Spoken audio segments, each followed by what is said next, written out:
lots of people travel to the island of Sodor. Engines from the other railway sometimes pull special trains, such as the Express. These engines spend the night and go home the day after.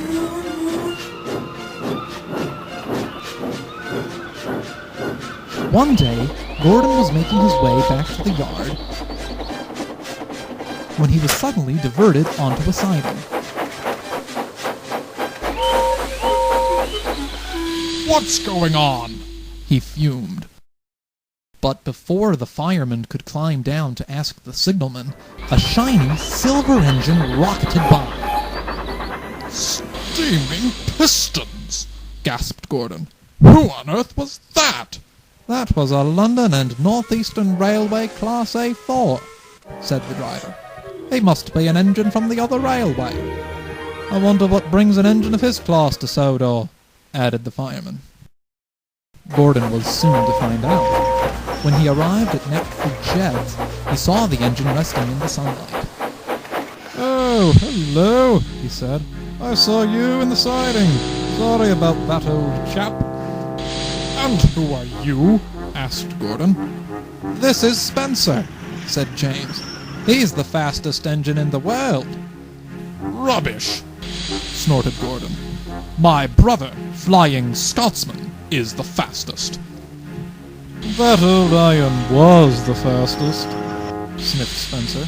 But I broke his record of 124 miles an hour with a new record of 126. Gordon was now secretly impressed. Fancy someone of his class beating Flying Scotsman, he said to himself.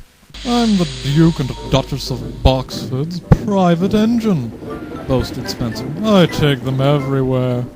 So that's probably why we were diverted, Gordon's driver said to the fireman.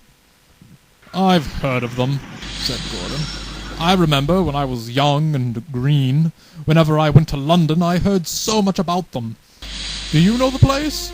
The station's called King's Cross. King's Cross? Snorted Spencer. London's Euston. Everybody knows that. Rubbish, interrupted Duck. London's Paddington. I know. I worked there. It's Euston, and that's final, finished Spencer.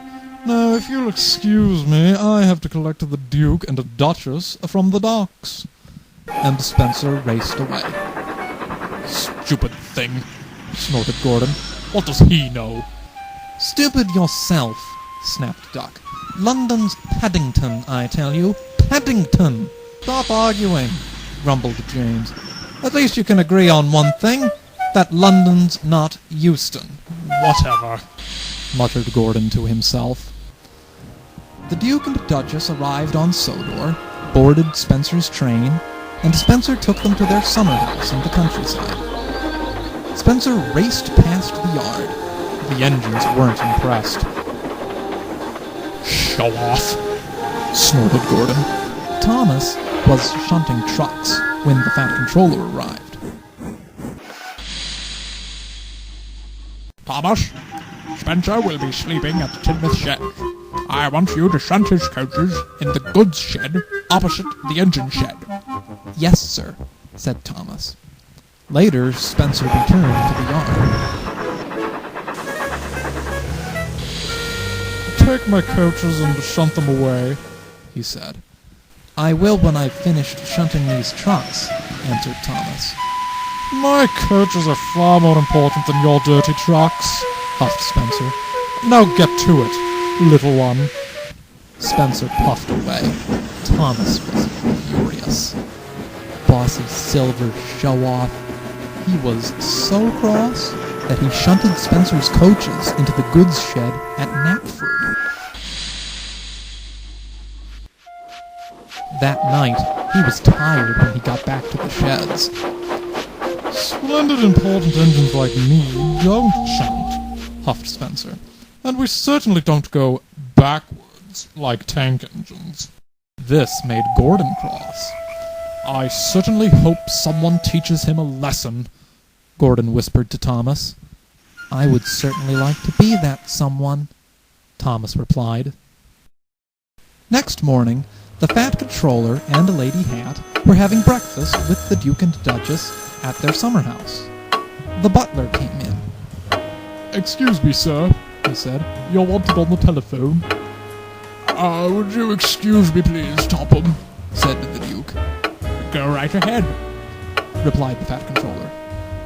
He came back a few minutes later. "I'm sorry, Topham," he said, "but I'm needed back in the mainland, so could you arrange for my train to be ready at Tidmouth?" "At once, your lordship," replied the Fat Controller. The Fat Controller then telephoned Tidmouth Yards from the Duke's house. "Can you get one of the engines to arrange at Spencer's coaches for the Duke, please?" he said. A bit of a problem, sir," said the foreman, "but the coaches aren't here." "What do you mean?" asked the Fat Controller. "I asked Thomas to shunt them in the yard." "What do you want done, sir?" asked the foreman. "I'll get to the bottom of this myself," said the Fat Controller. Later, Thomas arrived at Knapford Yards to begin his day's work of shunting.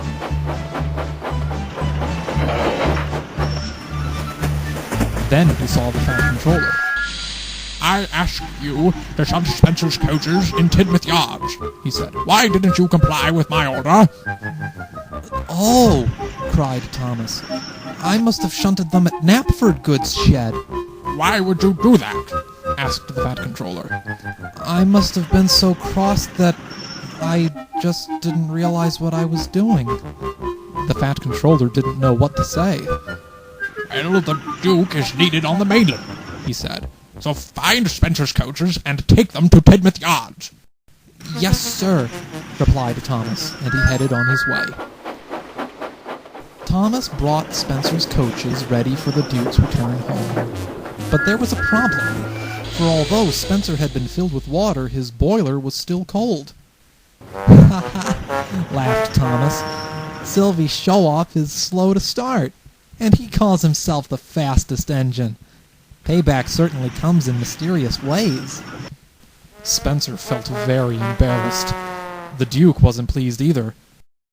"Why isn't Spencer ready?" he asked the driver. "It's his boiler, my lord," replied the driver. "It's too cold to start. He needs to wait a while before he can get going." "It's a bit of luck my wife ordered for plane tickets if this happened," said the Duke. "You'll have to come alone with the coaches." Then the Duke turned to Thomas. "Thomas, you'll have to take the Duchess and me to the airport." "Yes, your lordship," smiled Thomas. The Duke's crest was placed onto Thomas's tanks. Thomas then puffed proudly away, and he felt like a very important engine as he raced to the airport. He soon arrived where Jeremy was waiting for his 2 passengers. The Duke was pleased. "Good timing, Thomas," he said. "No wonder Sir Topham calls you a really useful engine. Perhaps he should also call you a savior, and the fastest tank engine also." Thomas smiled. Jeremy soon took off. Thomas was proud to have been called a savior and the fastest tank engine.